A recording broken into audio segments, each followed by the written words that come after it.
Good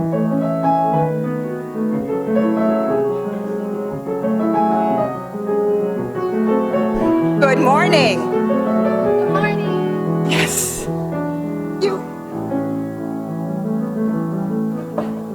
Welcome to Westside Unitarian Universalist Church, where compassion leads us to work for justice and equality.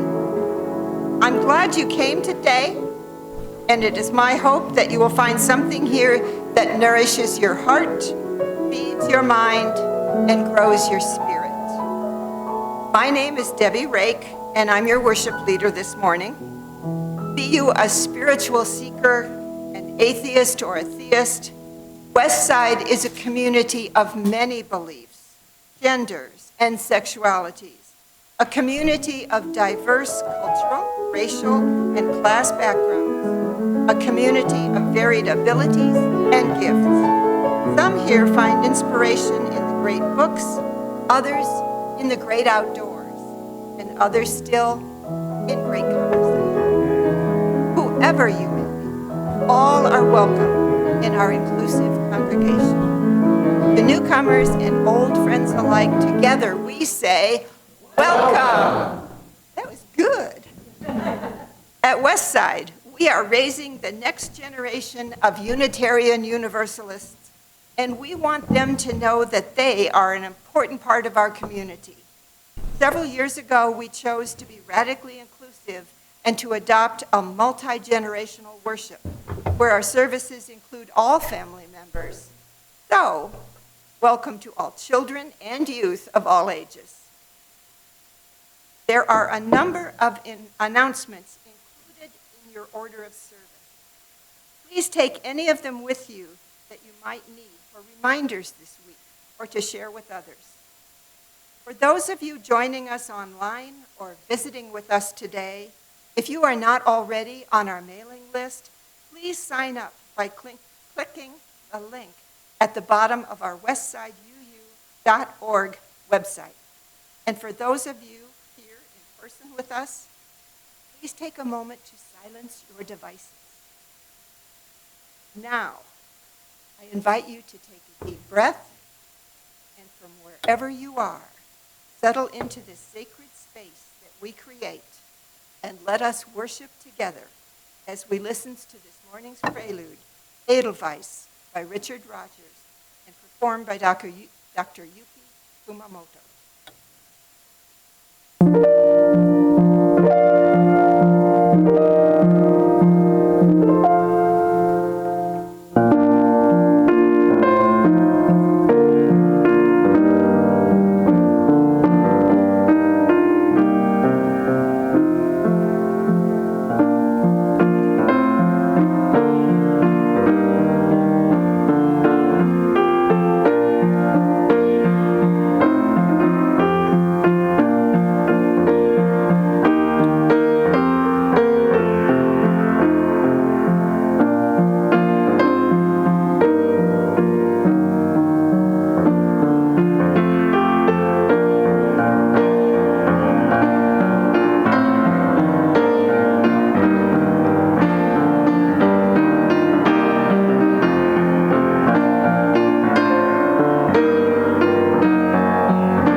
Our opening words are by Mary Oliver.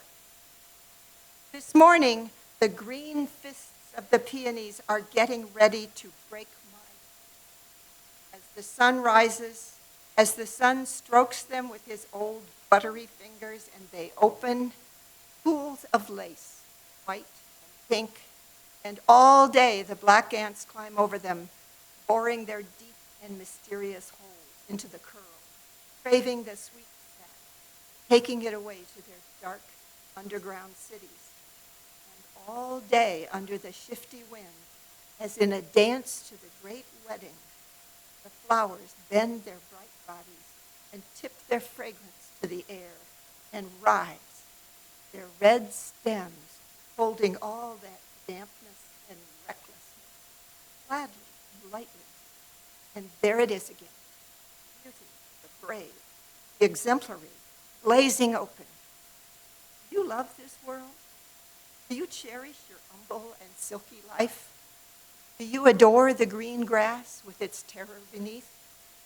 Do you also hurry, half-dressed and barefoot, into the garden, and softly, and exclaiming of their dearness, fill your arms with the white and pink? With their honeyed heaviness, their lush trembling, their eagerness to be wild and perfect for a moment before they are nothing forever. And now I invite Charlie Ford to come forward and light the chalice. The chalice represents the Unitarian Universalist Association, or UUA, and is a symbol of the Unitarian Universalist faith. The flaming chalice is a symbol of both the heritage of our past and the light of hope within this church today. Chalice lighting words are by Christine Robinson. We gather this hour as people of faith with joys and sorrows, gifts and needs. We light this beacon of hope, sign of our quest for truth and meaning in celebration of the life we share today. And now our opening hymn is number 305 in your gray hymnal, De Colores. But before we start, I know that some of us are fluent in Spanish, not all of us. So I asked Jonathan Sarmiento and Sophia to help us pronounce all the words correctly. So he is going to say the words in Spanish, and then we are all going to say them together. And then we will sing together the Spanish verse and then the English first verse. Scott Paulson will be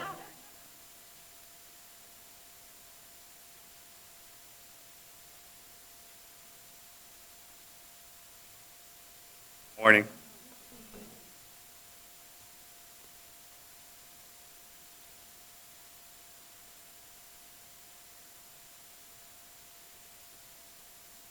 De colores, de colores,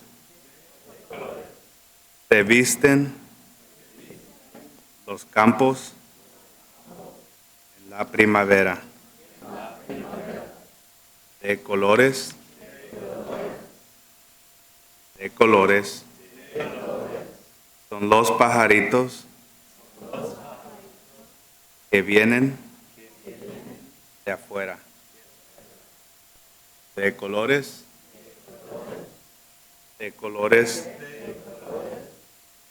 al arco iris que vemos lucir. Y por eso los grandes amores de muchos colores me gustan a mí.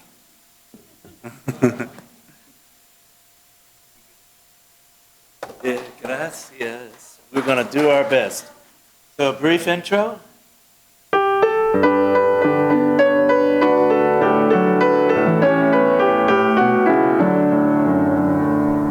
De colores se vistan los campos en la primavera.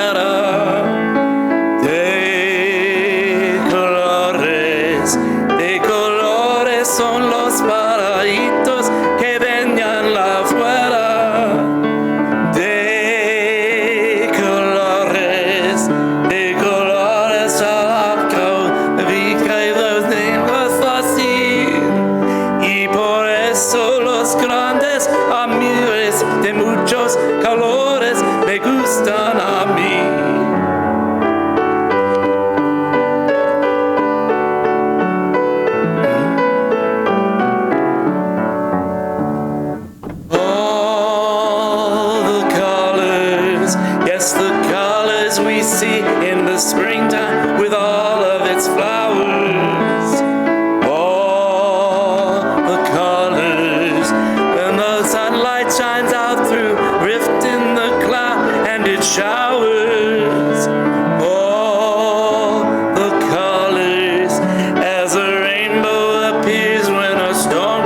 is touched by the sun. All the colors abound for the whole world around and for everyone under the sun.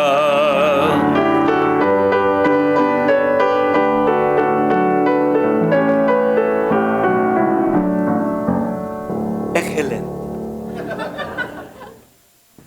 Thank you, Scott, and thank you very much, Jonathan. Okay. Please remain standing and join me in our affirmation. Love is the doctrine of this church. The quest of truth is its sacrament, and service is its prayer. To dwell together in peace, to seek knowledge in freedom, to work for justice through action, to serve others in community, to the end that all souls shall grow into harmony with creation. Thus do we covenant with one another. You may be seated.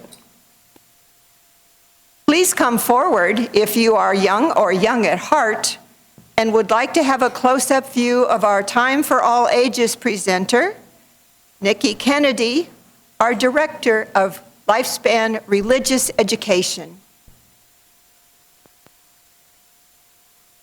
Good morning. We have a child care room full of kids that have a lot of energy, so I think many of them have opted to stay in there, and that is an exciting challenge to have. You want to get some pillows? Awesome. Thank you, ladies. Good morning, Sophia. It's always good to see you. Thank you both for being here. You know what? We may have to just adjust a little bit. You're going to sing with your daddy? You and Daddy and Mommy sound so pretty when you sing together. I love it. So today, it's kind of hot outside. Did you know that? I know. It's okay. Did you know it's hot outside? Did you know that drinking lots of water is really important? Did you know that today we're celebrating the 100th anniversary of something? No. What is different? I wonder what's different about today. What's different in here today? Do you see anything different in here today? Flowers. So observant, even though it's still summer. It is the 100th anniversary of the flower communion. And I want to share a little bit with you. I brought 2 flowers. I'm going to give one to Miss Gianna. I have one in the other room for you too. So we made those flowers today. Actually, may I hold these up?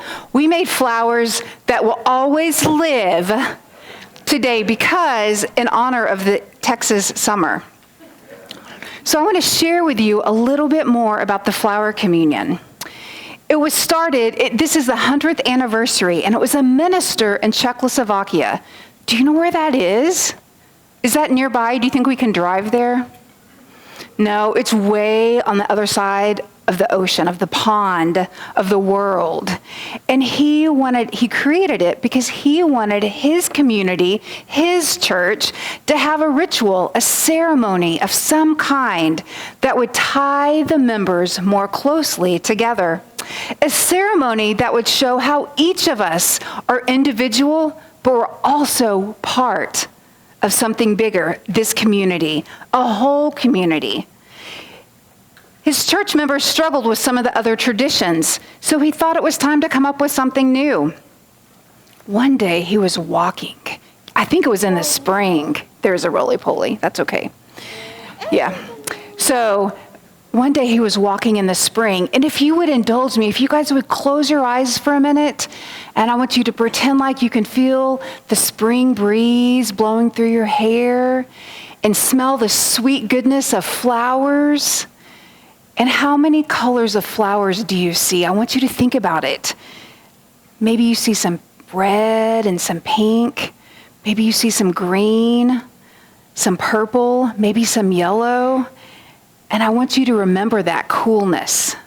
And I want you to remember that smell. And I want you to open your eyes. And I want you to pretend that's what you see all around you today as we continue with our service. So the minister asked everyone in the congregation to bring a flower from their garden, a flower from the field, a flower from somewhere they like to walk. When they arrived, each person gathered and placed their flower in a big vase, or a vase, as my grandmother would call it, to signify that they were their own person, but yet together something beautiful was made.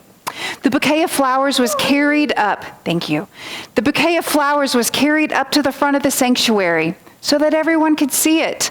The bouquet was a symbol of the diversity of the people in the community, the values that they held in common, and the community that was created together. The minister said a blessing for the flowers, and at the end of the service, each person took a flower home, not necessarily the one that they had brought, but a flower home to remind them they were each a piece of that community. The first flower festival was such a success, they decided to do it every year. Now, the minister was a strong and gentle man who had spent his life helping people have religious freedom and resisting the forces of oppression. Maybe that sounds familiar to some of you. He taught his church members to accept each other and their neighbors without prejudice. Today, we celebrate the flower communion not only as a way to symbolize the beauty and our diversity, but to help us remember that we must keep working together in community for freedom, for equality, for worth, and for dignity, as their minister did. In the flower communion ceremony, we remember that just as each flower is unique and lovely, so is each person's life unique and important. We also remember that together we create a bouquet that would not be as beautiful if one flower were left out. That's why we need each one of you. That's how it is with our community, this community, the Westside community. Each and every one of you has a very important and needed role needed to create this wonderful place. Now, I wonder what are some ways that you guys this month can be a part of this community. And I wonder how many of you tonight I'm going to see at Burgers and Bingo to be part of the community. May you have a great week, drink lots of water, and stay cool, and continue to be a part of making this the best it can be. Thank you guys so much for coming today. It was great to see you.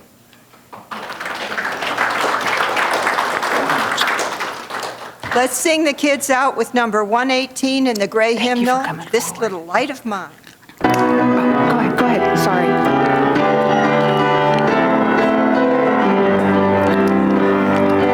This little light of mine, I'm gonna let it shine. This little light of mine, I'm gonna let it shine. You did a great job. Hey, are you okay if we have some goldfish? It's good to see you. Oh, this is for me. Oh my Morning, gosh, Westside. that's beautiful. My name is Sophia, Carol love Kappa, it. and I'm going to be your pastoral care associate this morning.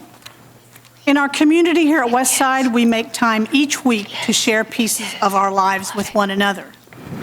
Please submit your joys and concerns to the team by completing one of these forms at the welcome desk right outside this door, or by emailing us at pastoralcare@westsideu.org, or by contacting any member of our team. We share our concerns with one another today, knowing that sorrows come into each person's life, knowing that together we offer comfort. We have two concerns today. The first one is from Cindy Fountain, and she shares, "My son Zach's roommate, Jared Lawrence, died this past Thursday. Zach and Jared met here at Westside about 15 years ago and were part of a close-knit youth group. They have been roommates for more than 10 years, and Jared's death is apparently due to drowning, possibly after suffering an epileptic seizure. So it is a deeply sad loss. Westside's loving kindness is so appreciated." And then the second concern is from Tom and Leela Woods, and she says they have an extended family in the hospital. John, Cliff, and our child Tony go back 20 years. They are housemates. JC and Tasha married 2 years ago, and their home is in crisis. His outcome is questionable. And then we also share our joys with one another, knowing too that joy comes into all our lives, knowing that together our voices can rise in a chorus of celebration. And I have a joy I want to share this morning, and that is that our choir has been called upon invited to get back together to sing again. Those of you who are here today and participated in that in April, we would love for you to join again. We plan to sing on September 10th. That's in about a month, and it will be for our incoming service, in-gathering service. But right before the church shut down for the COVID, the choir had been rehearsing a number that we planned to present that first Sunday in March called Grateful, and we were unable to do that. And so that's the song that we're going to present on September 10th. And be looking for your email, all you singers, because I sent it out this morning. And we have a very extra special, exciting conductor coming to lead us this time, so you don't want to miss it. Not every joy or concern can be shared openly in community. Some must be shared eye to eye or simply held in the heart. And we make space every week for musical centering, knowing the life and experience of every person matters, and together our lights shine brighter. And so as we hold these joys and concerns among us, both those spoken and unspoken, please let us center to number 1009 in the Teal hymnal, Meditation on Breathing.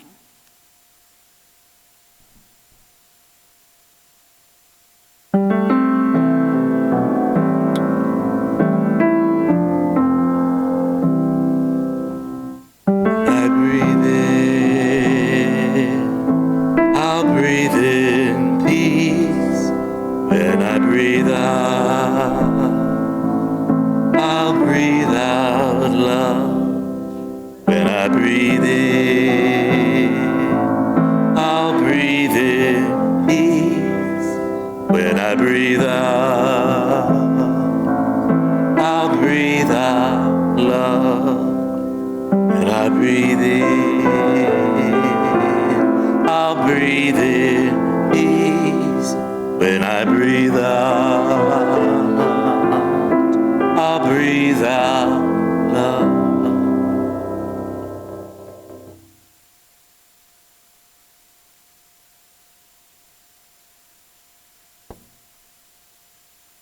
Good morning. My name is Jana Kennard, and I am a co-meditation leader here at Westside. I invite you to relax your mind and body and join in a time of meditation. It will begin with a poem this morning before we move into a moment of silence.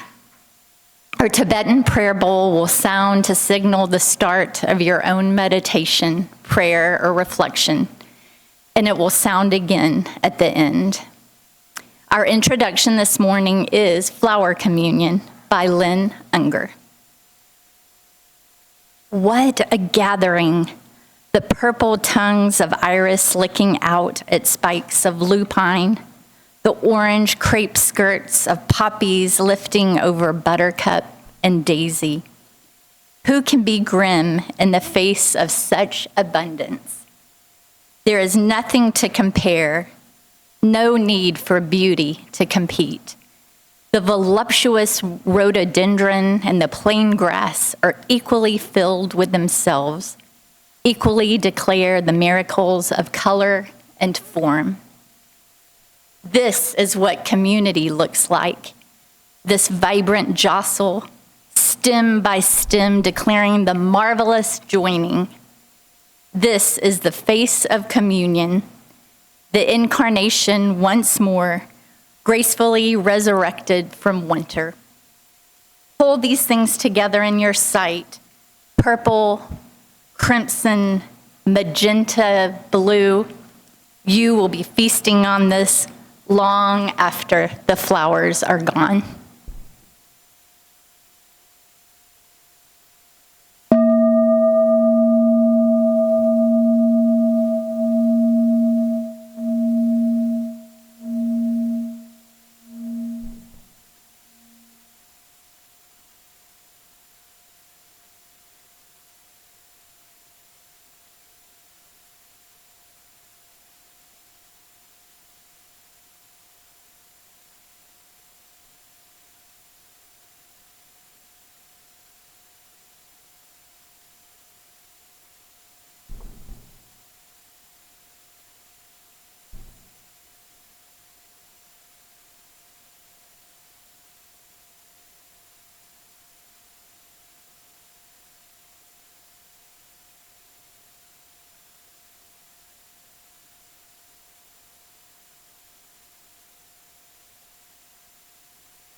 May it be so.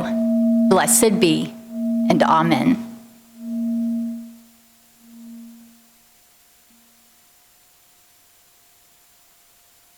The great end of all the world's faith traditions is to bring the human being closer to the divine by acts of creation and compassion.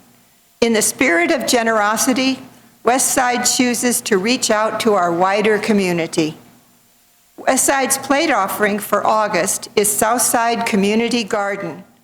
Southside Community Garden is a grassroots initiative that builds garden boxes at the homes of residents living in 76104, a zip code with the lowest life expectancy in Texas.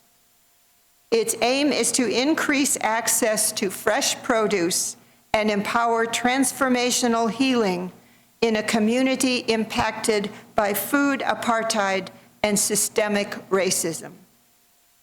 Bryce Jones and Allison Pope started the Southside Community Garden Group and brought in gardener Amy Mead in the hopes of helping these fellow Texans have access to healthy food.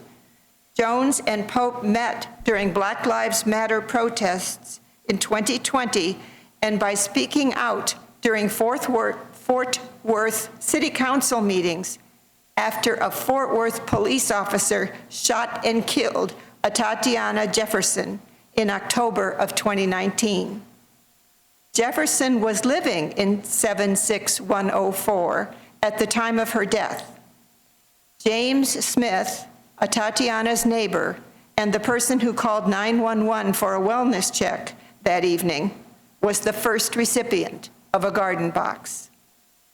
Southside Community Garden achieves its initiative with a network of home gardeners, volunteers, and organizers who share a passion and commitment to growing vegetables, learning sustainability, and promoting justice through food.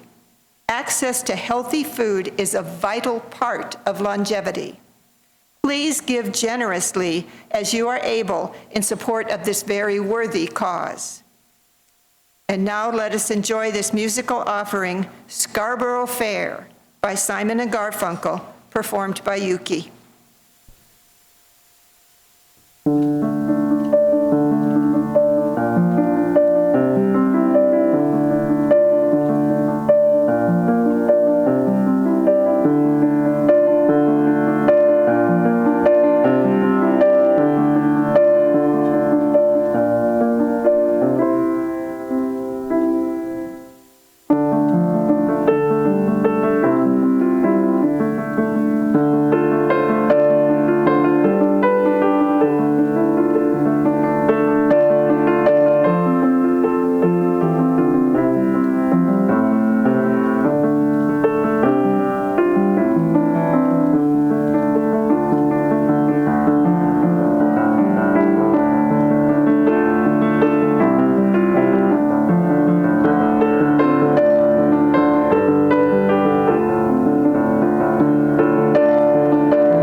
Thank you for putting into practice the spiritual virtue of generosity. Our giving connects us to the wider web of our community. And thank you for also keeping your stewardship commitment current to keep our congregation's important work going.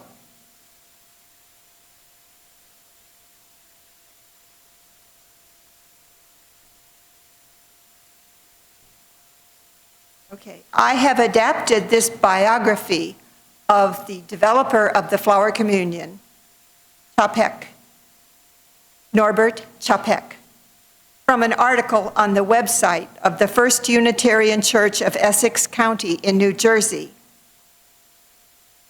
He was a member there back in the teens.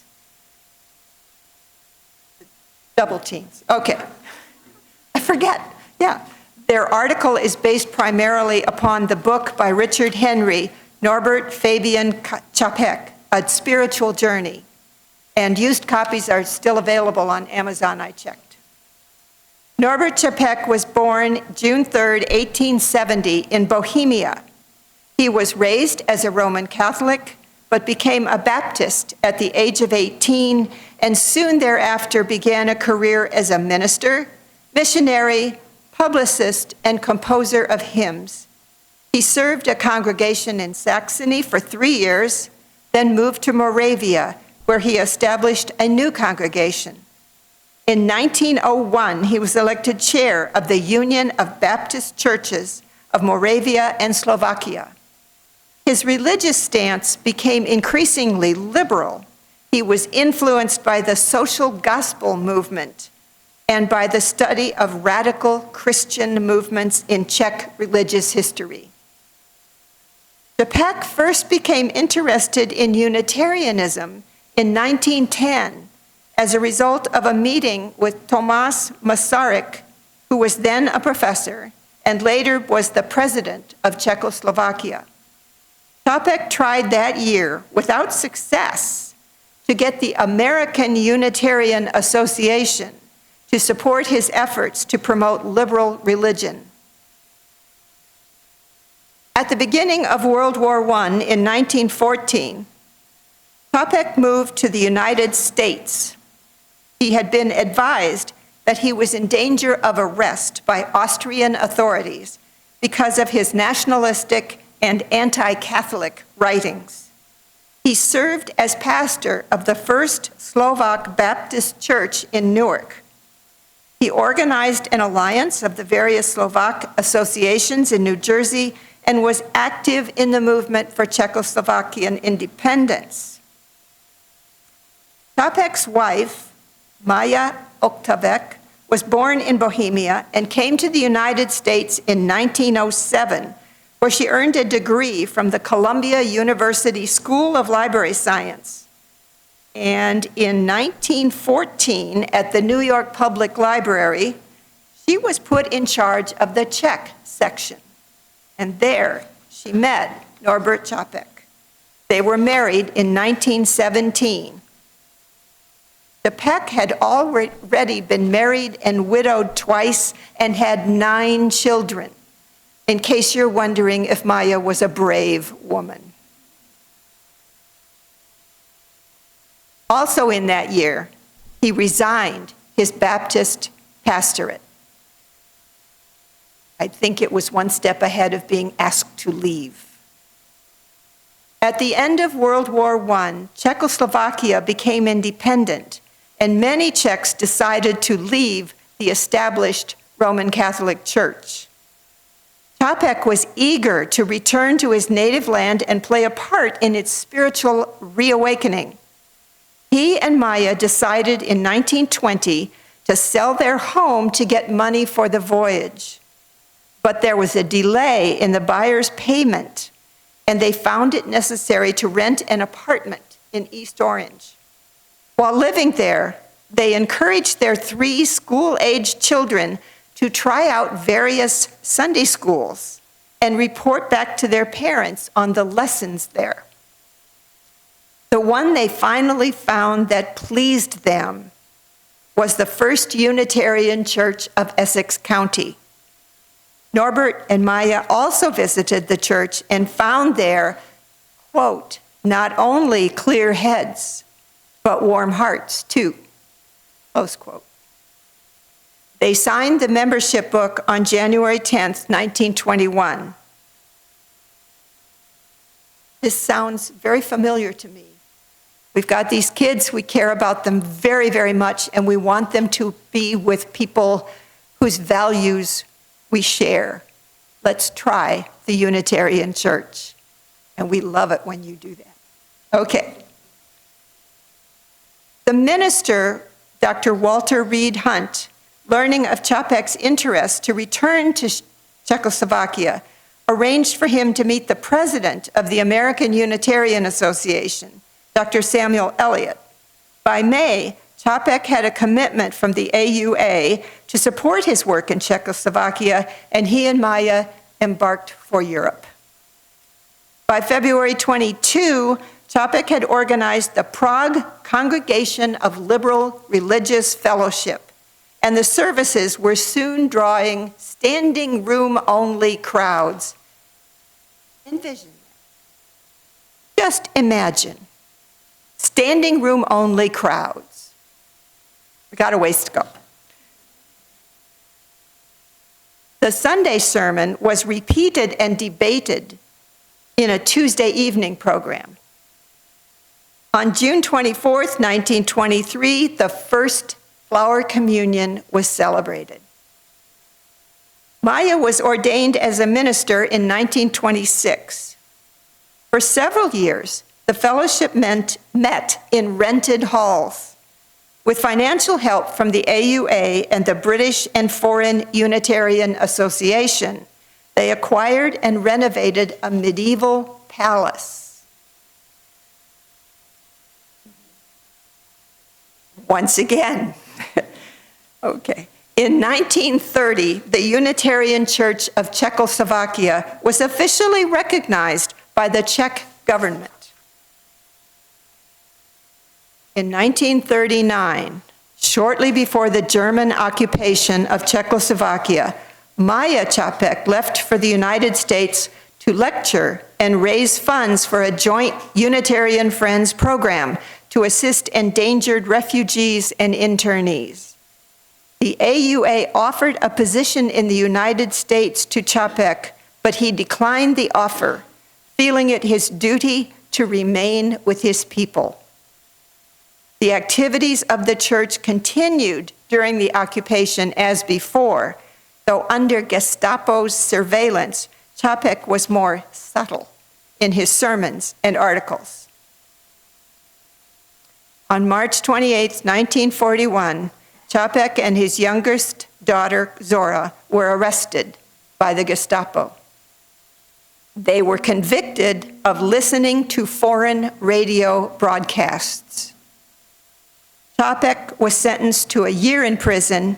Zora, who had not only listened to the broadcasts, but shared notes of them with someone else, was given an 18-month term. In the midst of a wave of executions and deportations of Czechs by the Nazis, a Gestapo officer overrode the court sentence and ordered that Norbert Čapek be sent to the concentration camp at Dachau, return unwanted. 3 months after he arrived there, he was evidently killed with poison gas, though his official death certificate states that he died of a cerebral hemorrhage. Maya Čapek did not learn of Norbert's death until after the war. After her lecture tour, she served as a minister in New Bedford, Massachusetts for 3 years.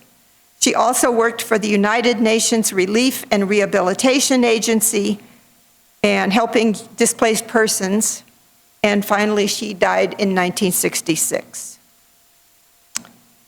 In the beginning, Čapek's services were really more like lectures, very plain.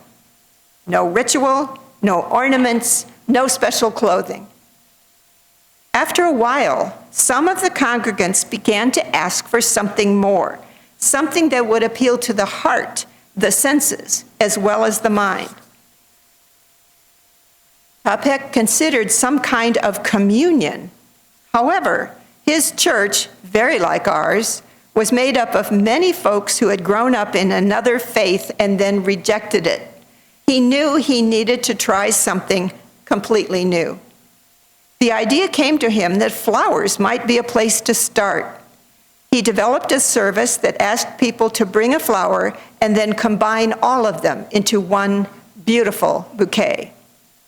The combination of many different blooms served as a symbol of the way Unitarians come together and form a loving community out of our differences. Each person would choose a different flower to take home. The first flower service was held on June 24th, 1923, 100 years ago. I now invite you to bring the flowers you hold to the front table where we can combine them. If you don't have one, there are extras by the sanctuary doors. Let's divide the room into quarters and come up one quarter at a time so people don't have to stand for so long. We'll start with the front on my right and then on my left, and then we'll do the back. Okay. And I will repeat this, but as you leave at the end of the service, I hope you will give your flower to someone and accept theirs in return. Okay, now, and help yourself to an extra. Okay.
Look what we did.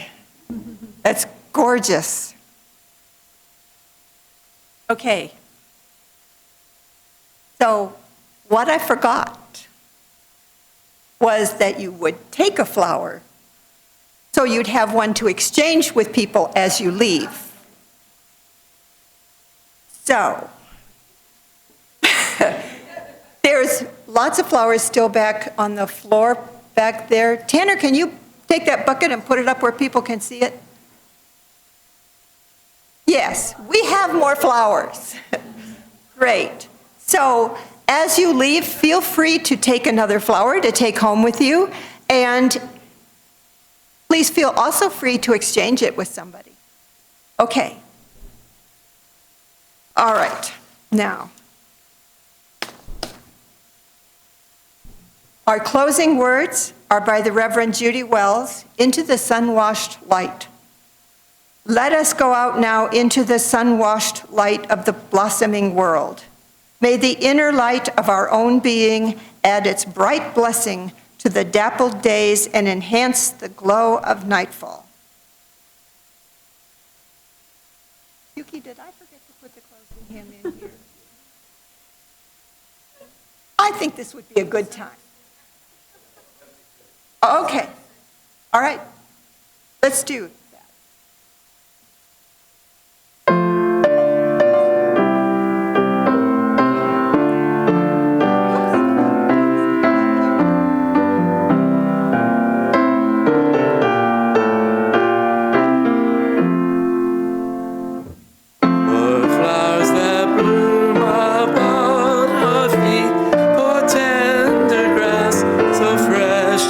Sweet, for song of bird and hum of bee, for all things fair we hear or see.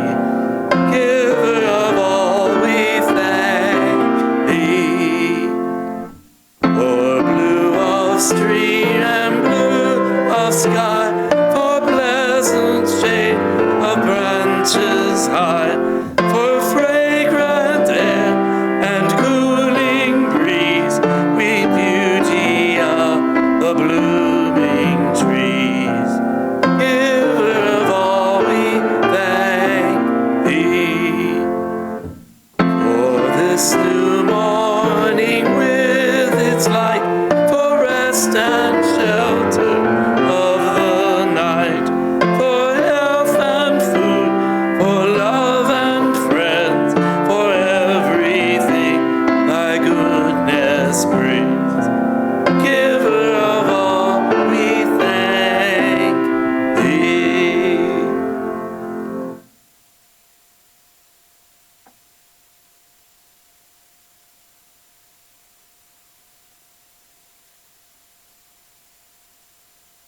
The flame is extinguished, but not our hope for the future, our courage in the face of crisis, or the love we share in all the world.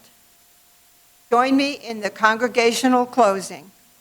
Go in peace, seeking justice. Go in peace, committed to equal rights and opportunities for all. Go in the peace that is created when together we build communities of true solidarity, deep compassion, and fierce, unrelenting love. Go in peace. May it be so. Blessed be. Amen.